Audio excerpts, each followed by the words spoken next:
am joined by Frank Verbeek today, Managing Partner at Improve Corporate Finance. Welcome. Thank you so much. So we are at the 2023 Leadership in Deal-Making Summit today, hosted by the M&A Advisor. And Frank, I wanted to ask you some questions about the future of M&A and your work in this space. Sure. What sectors and geographies are you currently looking at as areas that you think are poised for growth?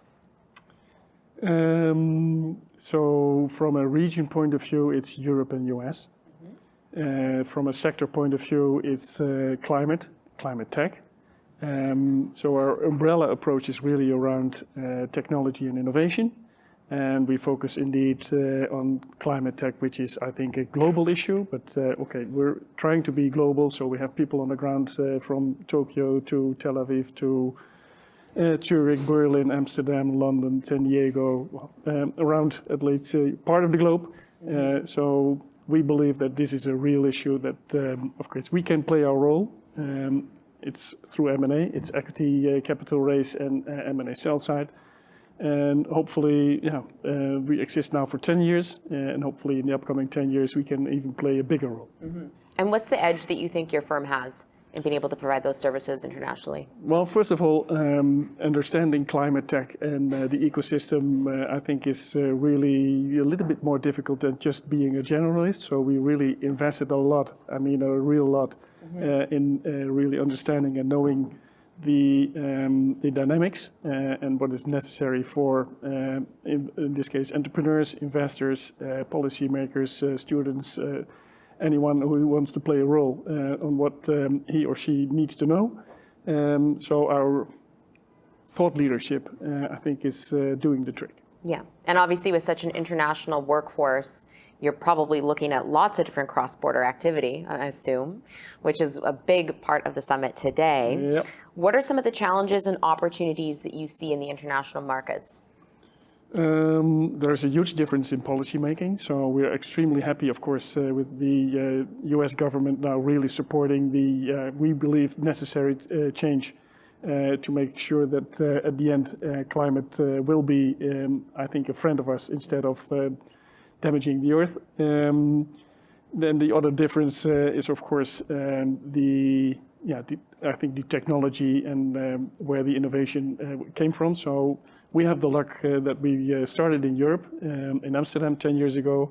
So a lot of what happened in Europe can now be transferred to the US. Normally the US is, I think, advancing a little bit quicker than, let's say, other countries. So that's happening again, but they still lag behind, and therefore we have an opportunity. And Frank, you're from Amsterdam, as you just mentioned. Yep. What are some of the other cities and countries in the world that you think are at the forefront of climate tech? Well, first of all, of course, the cities that really have a sort of biking culture. Next to Amsterdam, you will, by the way, have Copenhagen. You see a lot of cities, even here in New York. I was going to say, is New York included in that? No, I would say it's on its way. But we also see suddenly some cities, let's say, backing again, which is, I think, a pity, like Berlin. But I think a few cities are really, really serious. Paris, of course, also due to the Olympic Games next year. Right. They are spending a lot of time and money in ensuring that, in this case, the city really looks well. And I believe, especially the larger cities where someone can make the difference. These ones are going to be probably the winners, also from a livable point of view. Absolutely.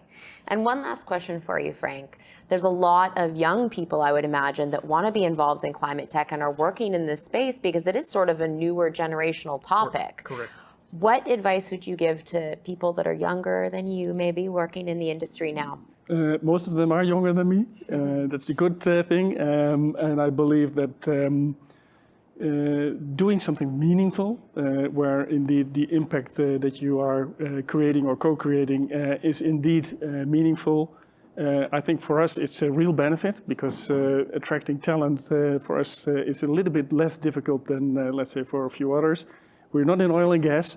We're in absolutely, let's say, the kind of deals and transactions that people really love to see happen.